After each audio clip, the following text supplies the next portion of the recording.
सर्वांना क्रांतिकारी जय भीम. डॉक्टर बाबासाहेब आंबेडकर जिंदाबाद. आज आपल्या समोर येण्याचं कारण, खरं तर माझी तब्येत बरी नव्हती. पॅरालिसिसचा अटॅक गेला होता, पण तरी सुद्धा मला राहवलं नाही. आमची अस्मिता, आमचा सन्मान, खऱ्या अर्थानं ज्याने आम्हाला माणसामध्ये आणलं, त्या जर डॉक्टर बाबासाहेब आंबेडकरांचा कोण अपमान करत असेल आणि कोण जर चुकीचे शब्द वापरत असेल, तर माझ्यासारखा भीमसैनिक बिछाणावरती जरी पडला असेल आजाराने, तरी सुद्धा तो शांत बसणार नाही. मातंग समाजाच्या काही नीच प्रवृत्तीच्या, RSSच्या विचाराच्या लोकांचे काही व्हिडिओ बघतोय, त्यांच्या काही पोस्ट बघतोय. त्या पोस्टमध्ये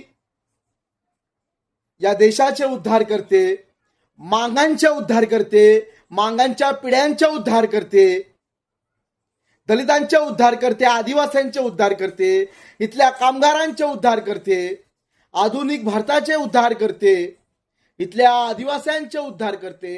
डॉक्टर बाबासाहेब आंबेडकर या आधुनिक राष्ट्रपित्याचा अपमान इथली काही मातंग मंडळी या RSSची पिलावल जाणीवपूर्वक करते. अरे बाबासाहेब आंबेडकर सूर्य आहे.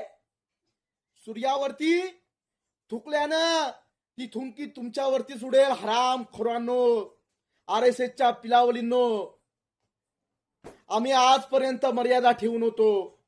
आमचे बांधव आहेत, आम्हाला आदर आहे पोचीराम कांबळे सारख्या शूरवीराबद्दल. बाबासाहेब आंबेडकरांच्या चळवळीमध्ये लढणाऱ्या त्या असंख्य बहादर मातंग आंबेडकरी बांधवांबद्दल.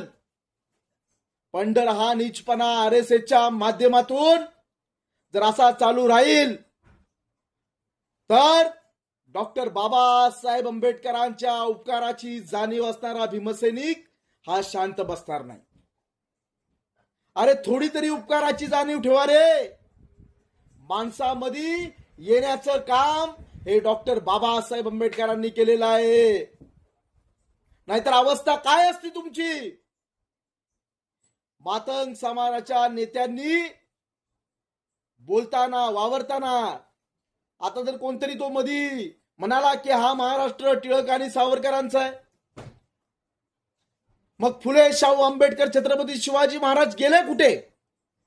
अरे ज्यांच्या पुण्याई मुलं खाता, ज्यांच्या पुण्याई मुलं मानानं तोऱ्यामध्ये राहता, अरे त्या बापाचे उपकार विसरता हरामखोरांनो. सदर घटनेचा निषेध करतो आणि अशा पिलावळीचा जेवढा निषेध करावा तेवढा कमीच आहे. बाबासाहेब आंबेडकरांचे उपकार घेऊन विसरणाऱ्या या अशा अवलादींवरती मी थुकतो. थू भडव्यांनो.